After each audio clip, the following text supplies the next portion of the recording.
We're going to have our reading now to enter into Alex's sermon from the topic being the Good Samaritan. I think we've got Chris Rogers reading out the passage this morning. Hi Dan, thank you. So the passage is from Luke chapter 10, starting at verse 25. And it says, on one occasion, an expert in the law stood up to test Jesus. Teacher, he asked, what must I do to inherit eternal life? What is written in the law? He replied. How do you read it? He answered, love the Lord your God with all your heart, and with all your soul, and with all your strength, and with all your mind, and love your neighbour as yourself. You've answered correctly, Jesus replied. Do this, and you will live. But he wanted to justify himself, so he asked Jesus, who is my neighbour? In reply, Jesus said, a man was going down from Jerusalem to Jericho when he was attacked by robbers. They stripped him of his clothes, beat him, and went away, leaving him half dead. A priest happened to be going down the same road, and when he saw the man, he passed by on the other side. So too, a Levite, when he came to the place and saw him, passed by on the other side.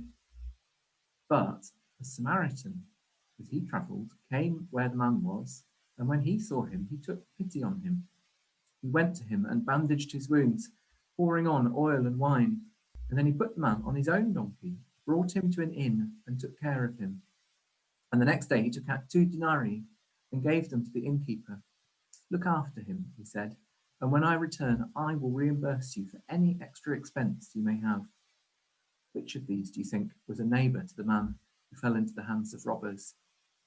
The expert in the law replied, the one who had mercy on him. And Jesus told him, go and do likewise.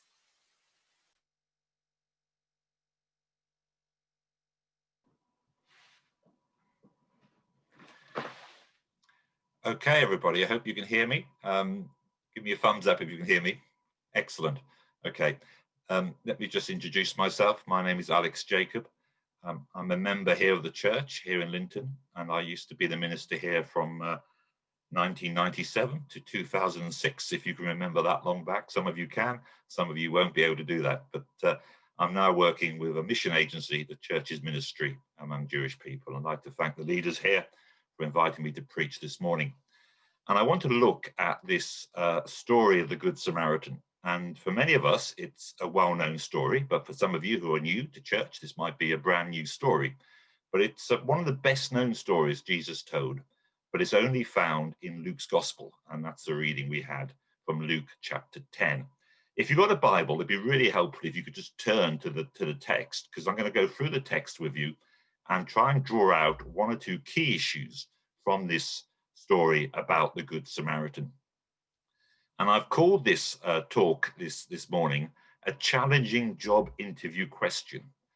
I think what's happening here, and I'm going to explain this in a little bit more detail later on, this is a question being asked by the teacher of the law, the scribe or the lawyer, the Torah lawyer. And I think it's a question to Jesus. And it's like an interview question. What must I do to inherit eternal life? And then this is followed up by the question, particular question, who is my neighbor? And I just want you to imagine, if you've, thinking back to your job interviews, I guess we've all had nightmare interviews and good interviews over the years. And sometimes we've been faced by really difficult questions. And I know there's lots of people listening this morning who will also be interviewing other people.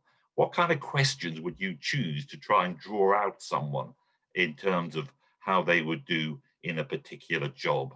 So let's think about this as an interview, which Jesus is being challenged in this interview by the teacher of the law. So let's move on to the next slide. And this is just a piece of art which tells the story of the Good Samaritan. And there's lots of different illustrations of the story, but I think for me this is one of my favorite carvings, which kind of portrays the image and the mood of the story. Okay, let's move on to the next slide. So I want to try and give you the context and the meaning of the text. It's really important when we look at any part of the Bible, we try and put it into the wider context. We can't just pick out a couple of verses. We have to try and put it into a context. So as I said, this is a well-known story told by Jesus, but it's only in Luke's gospel. That's quite unusual. Most of the well-known stories are shared across the different gospel accounts, but the Good Samaritan is only in Luke. In most Bibles, if you've got a Bible in front of you, the heading might well be the parable of the Good Samaritan. Jesus told lots of parables. That was his favorite way of teaching. So a parable is an imaginary story which has a spiritual event, a spiritual meaning, a spiritual message. Now, I'm not sure if this is a parable in the strict sense of that. I think this is just as likely to be a real event which Jesus is recording and telling, which brings out a true spiritual point. I'm not sure if this is an imaginary event. The details, Jerusalem to Jericho, the priest, the Levite, the Good Samaritan, I think this is likely to be a real event which took place, which would have been known by people at the time. So Jesus is telling or retelling a news story from the time. So strictly, I don't think this is a parable. So I think this is a news report, which Jesus uses a contemporary issue to bring out a spiritual point. We can't be sure, but I think sometimes we're conditioned to how we look at a text. So we think this is a parable, but why? We're not told that at all. And it doesn't feel like a parable.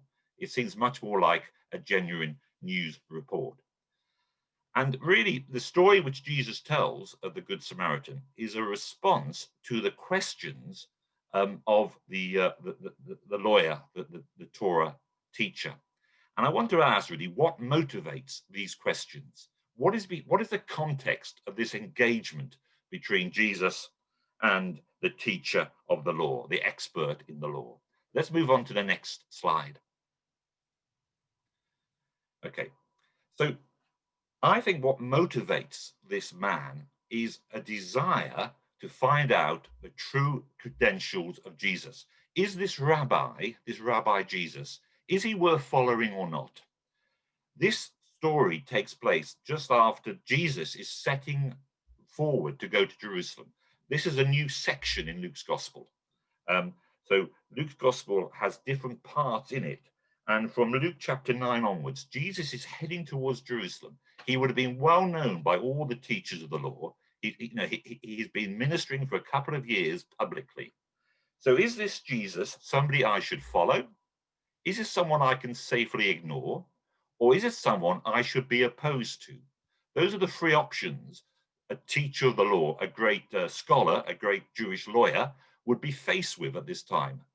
Follow, ignore, or oppose. And in a sense, these questions is to say, is this rabbi worth following? Is he up to the job? In our church tradition, and some of us who have been members here for many years will know we have a tradition called preaching with a view. When we invite a prospective minister, he or she would come, they would give a sermon, and they would be interviewed. They would talk about their vision for the church. We heard Chris's vision repeated again last week. And in a sense, it's a bit like an interview. And I think what's happening here is this is a bit like Jesus being asked to preach with a view to respond to these questions. So Jesus responds to the question, who is my neighbor? And he tells his story about the man going from Jerusalem to Jericho. So he's going down from Jerusalem. So we know which direction he's traveling. And we know that Jerusalem is right up there in the mountains. And Jericho is the lowest city on earth. It's right there by the Dead Sea. So it's a long journey and it's a dangerous journey. Even today, when you're traveling on that road, you know that you're in the desert and it's dangerous. And there's these big wadis, these big gullies, and there's many places where you feel very, very remote. A couple of years ago, even in an air-conditioned minibus with Steve and Liz Monday, I traveled down with Mandy and a couple of guides from CMJ in Jerusalem. The moment you leave Jerusalem, you sense you're on a dangerous route, even with an air-conditioned minibus. And we stopped at the Inn of the Good Samaritan, and we were able to take some coffee and stuff there. So we felt a bit safer. But it is a dangerous journey. And in that day, it would have been a notorious journey. People have known it's a dangerous route. And we know that the priests, many priests, lived in Jericho. And there's evidence that there's a big population of Jewish priests. So they would be forced, every time they served in the Jerusalem temple, they had to go through this journey many, many times, from Jericho to Jerusalem and back down. And it would have been a dangerous journey. Now, the man who is attacked and beaten up and robbed is not identified. We don't know who he is. And I think Jesus deliberately doesn't identify this man because, you know, he could be anybody. He could be you, he could be me. It doesn't matter who he is, but he is a person in need. And the fact that he is stripped of his clothing means that he cannot be identified by those passing by. In those days, you'll be identified very much by the clothing you wore. You know, you could recognize if someone was Jewish or a Samaritan. You could recognize if they were a Roman citizen. You could recognize if they were a priest or a Levite by what they were wearing. But the fact that the story says this man was stripped naked means we have no idea of identifying who he is. So the priest passed by and the Levite passed by, not knowing who they were passing by. And why did they pass by? Well, we're not sure, but certainly there would have been a risk that this wasn't a genuine situation, that this man hadn't really been beaten up, but it was a form of entrapment. That if you got off your horse, if you stopped, if you went over to the man, he would have recovered, his mates would have come out, and you would have been beaten up and robbed. So it could have been a setup. So there's a risk involved in stopping. And also there would have been a cost, both in terms of time, and in the case of the Good Samaritan, we know that he paid 2 denarii. That would have been equivalent to about £200 or £300 in today's money to care for this man. So it would cost someone time and probably money if you were genuinely going to help him. Also, we know that in Jewish tradition, the priest could not touch a dying or a dead body because that would make him spiritually unclean. So he wouldn't be able to serve for a time in the temple. So maybe there's some kind of mixed up spiritual reason why they wouldn't want to stop. There's a cost, there's a risk, and also there's a spiritual implication of stopping as well. So those are some of the reasons why maybe they didn't stop. But if we move on to the next slide. But we know that the Samaritan did not pass by. He did stop. He did take pity on him, and he cared, and he made long-term plans. And then Jesus draws he asked the question back to his interviewer in verse 36. He says, okay, you know, which one in this story, you know, did the right thing? Which of these do you think was a neighbor to the man who fell into the hands of the robbers? Verse 36. Now, what's interesting here in the text in verse 37 is the expert in the law didn't actually say the obvious answer. Well, the Samaritan. Why didn't he say that? Well, I think that reflects the fact that there was so much loathing between the Jews and Samaritans in that time that he couldn't bring it upon himself to say, it's a Samaritan, Jesus. All he could say was a kind of general description. Well, it was the man who showed him mercy. It was the man who stopped. It was the man who was kind. He couldn't actually articulate the obvious answer. And I think that just shows the level of antagonism between the Jews and the Samaritans. Let's just move on to the next slide. So let's just look at a little bit of the conflict between Jews and Samaritans. We know that conflict has been there for generations before the time of Jesus. And we can see that in many parts of the Bible. But Jesus seems to challenge that conflict. In John chapter 4, for example, he actually speaks with a Samaritan woman. And that shocks his disciples, partly because he's speaking alone to a woman. And secondly, that woman is a Samaritan. And if you look deeply in John 4, it's not just she's a woman and she's a Samaritan. She also has a dubious past. I think that's the nicest thing you can say about her. There's a dubious past. So she's a woman. She's a Samaritan and she's got a dubious reputation. And this Jesus is staying and talking to her. This is unacceptable. You're going to fail your job interview, Jesus. You're not up to the job to be our rabbi. This isn't good enough. In Luke chapter 9, Jesus and his disciples stay in a Samaritan village, a huge risky thing to do. His disciples are obviously nervous about that. And they actually say that when the village rejects Jesus, they actually say, shall we bring down God's judgment upon them?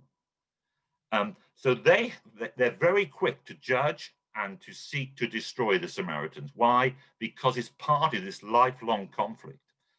So this teaching, the context of the Good Samaritan, you have to read Luke chapter 9, 51 to 56, to realize that this is a real issue, not just for the teacher of the law who asks the question, but it's also there for his disciples. So this question, this teaching, this story is aimed just as much at the disciples. Maybe they would not have been able to say the Samaritan. Maybe they would have identified with their own hostility, their own prejudice, their own judgment in that story. And the final part of the Samaritans in the history of the New Testament, if you read in Acts chapter 8, we know that the gospel begins in Jerusalem and it goes out. And the book of Acts, for example, ends in Rome.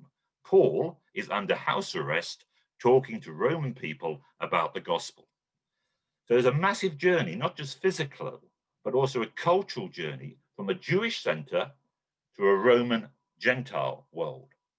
And the halfway point in the book of Acts is when the gospel is presented to the Samaritans. The Samaritans are like kind of distant cousins from the Jewish people. They are part of a similar culture. So Acts is like a kind of bridge, Acts chapter 8, from the Jewish to the Roman world. So the Samaritans are part of the redemptive story of the gospel. They are no longer God's enemies of God's people, but they become a bridge community. And without the success in Acts 8, you could argue that the gospel would not have gone further out into the non-Jewish world. So the Samaritan world there is very, very important. So let's move on. I think we've got just one or two more slides. Yeah, so some concluding thoughts. Who is my neighbor? In that context, the challenge is that the guy who stopped was a Samaritan. And that was a challenge in that interview situation with Jesus and the teacher of the law, of the law, the Torah. Now, we've talked about our vision last week, and Chris talked about how we want to share our faith and how we want to honor Jesus. Absolutely right. But that vision is always going to be worked out through relationships. And I suppose the challenge to me when I look at this story is who is beyond our vision? Who is beyond our comfort zone? You know, we want to invite people to the Alpha course starting this week. Excellent. But who wouldn't you invite? Who wouldn't you really want to turn up? You know, are there certain people like the Samaritans in the time of Jesus who you would feel they're not really worthy? They're not really going to be part of us. They don't really measure up to what we want. And I think for me, the challenge of this story is to realize that whatever vision we have, it has to be worked out through relationships. And those relationships are going to be costly. They're going to be perhaps misunderstood. And we have to move sometimes beyond our comfort zone in order to serve God in a new and effective way. People who we would want to avoid or walk past on the other side, we have to actually stop and care and engage with. And that is not easy for most of us. But I think the challenge is here that no one is beyond God's love and care. This is what Jesus is saying to the Torah man.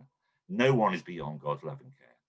And if you're new to this gospel stuff, if you're new to church, that the heart of the gospel is the message that God so loved the world, Jew, Samaritan, me and you, that he gave Jesus. So whatever your past, whatever your status, whatever your educational level, whatever your relationships are, the gospel is for you. And this is what comes out, or partly what comes out from this wonderful story. In a few moments, we're going to share bread and wine, Holy Communion. And this is where we celebrate the fact that Jesus gave his life, he shed his blood, he died upon a cross, and he rose again to put into reality the truth of the Good Samaritan, that God cares for everyone, including me and you, and he opens a way for us to be cared for, to be healed, and to be restored. And that is through coming to Jesus. We don't know in this story if the teacher of the law became a faithful follower of Jesus. We know in the book of Acts that many priests, many scholars, many leading Jewish people became followers of Jesus. I hoped that this job interview Jesus passed and this man became a faithful follower of Jesus. But most importantly today, are you going to become a faithful follower of Jesus? Are you going to explore what following Jesus means? And are you going to be able to celebrate a ministry which cares for those who are not like you? Thank you very much. Bless you.